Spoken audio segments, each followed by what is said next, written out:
What is popping, y'all, everybody? It is your man, Bailey Strasser, here with another episode of Wisco Sports Weekly.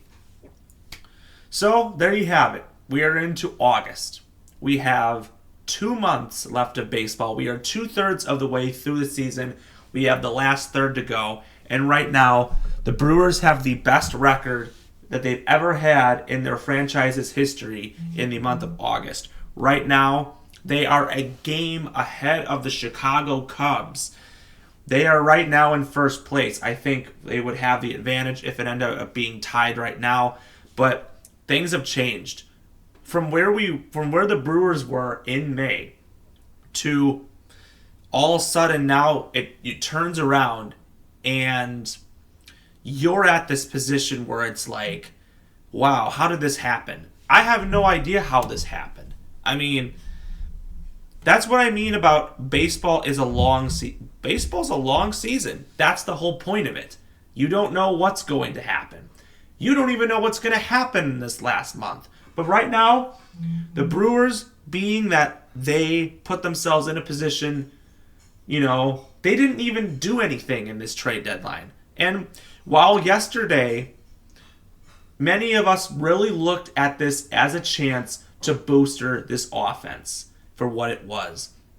But they didn't really think they needed to do that because, quite frankly, these last 54 games are very important.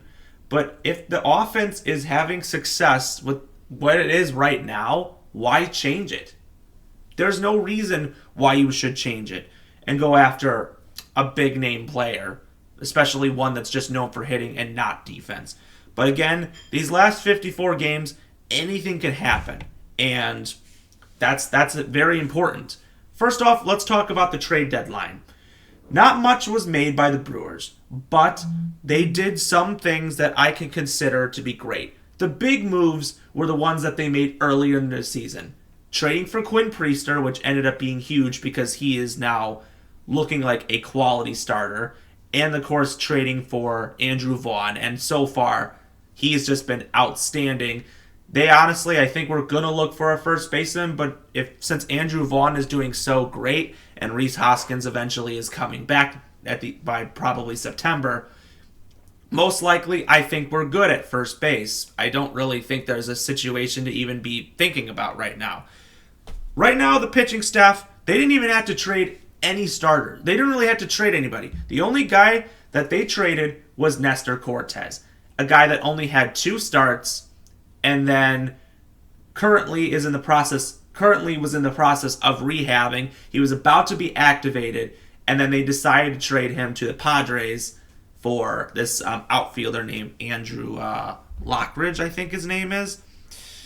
But most likely, we're actually just recently, because Jackson Chourio suffered some minor calf strain or some minor calf thing that I think, or hamstring or something like that. They thought it was a cramp, but I think they decided to be cautious and put him on the 10-day to give him a week of rest. This Andrew Lockridge, this outfielder that we got in return, I think was just for a depth move. I'm sure they're going to start Frelick, Perkins, and Chourio in the outfield.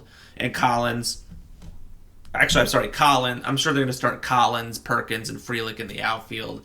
Because, they already got enough depth at that point. But, again, that's a great situation. Right now, you got William Contreras at catcher, Vaughn, Terang, Ortiz, and Durbin is your infield, Collins, Chourio, and Frelick is your outfield, Christian Yelich is still the designated hitter. Your bench is Jansen, Perkins, and Andrew Monasterio.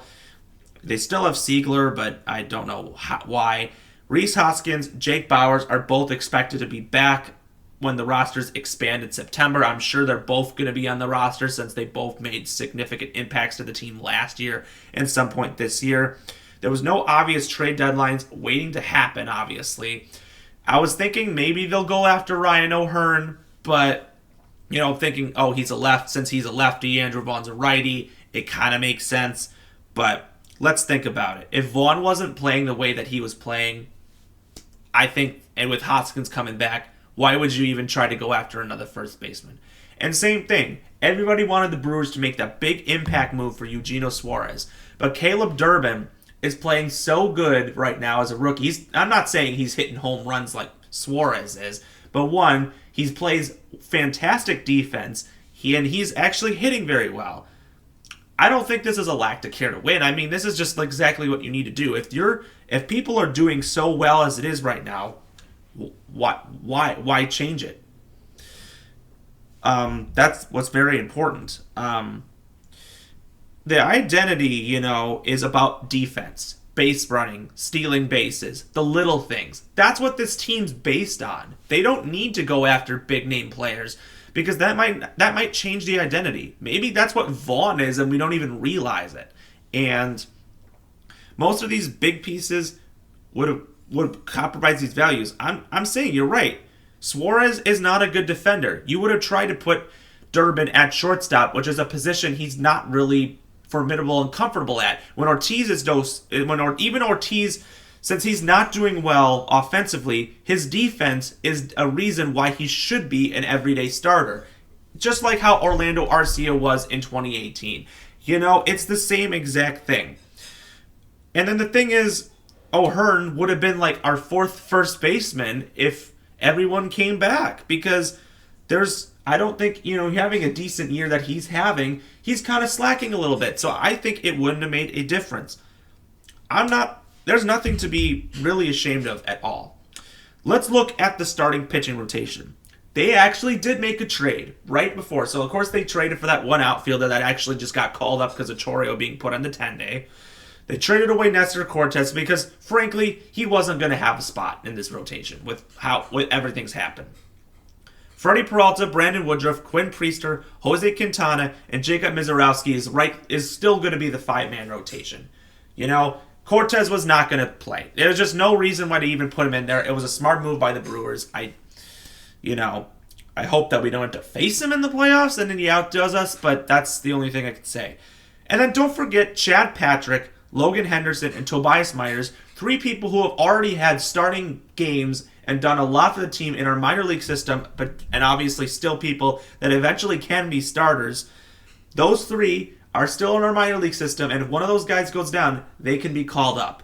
It's still a good thing. Our bullpen. Trevor McGill is our closer. He's been outstanding. Uribe's having a great year. Mears, so far, is having a good year. I hope he doesn't crumble. Grant Anderson, another guy that actually kind of is not having a bad year. He's had the most relief appearances out of any pitcher, and he's actually doing decent. I'm not going to say he's been bad. He gives up home runs from time to time, but that's his only weakness. He throws fastballs. And then you got Shelby Miller, who you just got to trade for. I was saying they should go after another arm. I was thinking lefty, but given that we have Koenig, Ashby, and Hall, and 2 lefties that are obviously forced to be bullpen guys, long relievers in Ashby and Hall, and of course we have Koenig already. They needed to go after another arm, and they got Shelby Miller, a former starter who was having a career year as a reliever, ended up becoming the closer because everybody on that team was just getting such injured, and he had the best ERA on their team. He was literally having such a good season. Miller is reliable. Definitely, it's another guy I think you could put in maybe the 7th inning. It's a smart move. I'm very happy with that one. But yeah, we got a good bullpen. I think we do have a very good bullpen. The Mets and the Phillies and the Padres really went all in to try to make their bullpens really good. That's the only thing I have that really I find to be a thing. But they needed to make that move. They got it with Shelby Miller. And they also got Jordan Montgomery in this trade too. Now, he's injured and out for the year. But this is hopefully maybe something in the future the Brewers can maybe be like, okay, we know how good he was that one year. He just hasn't looked himself. And maybe this is a move that you could look and go, maybe we can fix him because we have a great pitching coach that can basically fix anybody. So this very well could be a move that is underrated in the future, just like they do all the time. We know Jordan Montgomery's capable of being an ace. But again, he's a guy that might be in the rotation next year, depending on if some of the guys are not healthy. So it's a smart move, but we'll see if it pays off. You never know. What can we do to make sure the Brewers are able to win more games? If our starting pitching remains consistent, we can win. That's what we've noticed. We saw that. I hope that Freddie doesn't revert back to what he did last year. Because I remember last year, there were games he was playing and he was over pitching. He fluctuated. And, we saw 2 years in a row in the playoffs, he just kind of crumbled. I hope that doesn't happen. I hope he does not crumble. But this was his best year so far. I hope that things can happen. But our offense right now is being powered by the little things. Durbin, Vaughn, Frelick, and Collins, maybe Terang at most points. We got guys that are really hitting when they need to be hitting. It's the other people that not named Christian Yelich and William Contreras that are actually the ones doing everything. Chourio was starting to get really hot up until a minor injury, but this is a perfect point to do it because you're facing two teams that aren't having the greatest records.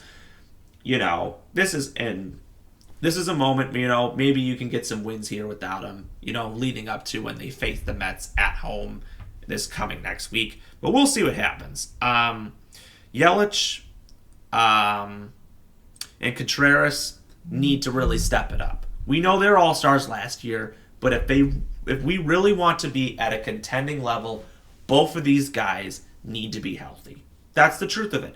Both of these guys need to be offensive. I hope with the move... Oh, yeah, I forgot. We traded for Jansen. We traded for a backup catcher in Danny Jansen. I completely forgot about that one.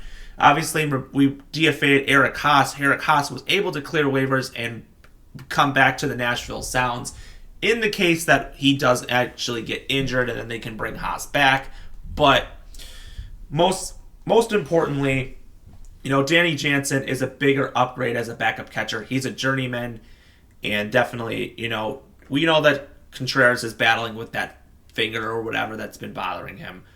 The whole point is, if something happens, at least we have him to kind of a journeyman guy that can actually come in and do things. That's what's important. But Yelich had his hot streak in June. He cooled off this month. Hopefully he can start to kind of come up where he was again. Contreras hasn't done anything this season. He had a 2-home run game literally 2 days ago. Hopefully that is the Contreras we know, maybe starting to be like, oh, they want to replace me at catcher. Oh, I'm motivated. I'm going to start really going off. Maybe that's something we're starting to see. I think he's starting to play much better ball. But this team is different because they don't need to go all off and get the home runs. That's what's very important. And then Hoskins comes back in next month, I think that they're a very good position. Right now, in a playoff situation against a right-handed pitcher, you would likely go with Sal, Frelick, Contreras, Chourio, Yelich, Vaughn, Collins, Durbin, Terang, and Ortiz. Against a lefty, you would go with Sal, Frelick, Contreras, Chourio, Yelich, Hoskins, Vaughn, Durbin, Terang, and Ortiz. That's what you would likely do in a situation where it was a lefty. Now, I think they're at a good situation. Anybody can come in, but you can't sit there and say, oh, we could have done more. But you know what? If the Brewers want to maintain success in the future, we didn't trade anybody that could remain with us in the future. We didn't get rid of anybody. That means they know this team is going to have success moving forward with what we have and what we might have coming. Lots of things, and that's why this team is continuing to stay successful. Anyways, I take a pass on anything. I think, hopefully we can maintain the success moving forward. It's going to be a battle between us and Chicago for obviously the division or the playoffs in general. Us and Chicago, I think, are obviously the two contenders in our... The Reds, despite... The Reds aren't completely far behind. I think Cardinals have fallen apart. Pirates have fallen apart. The Mets and the Phillies right now are pretty much contenders in their spot. And then the Dodgers and the Padres are contenders in their spot. Everyone else, I think, is 500 or kind of lower. So, a lot can happen. But 2 months left of baseball, lots to determine. and hopefully we keep on staying hot. So if you like what you see, subscribe below, comment with your thoughts, and as always, we will see you next time. Go Brewers.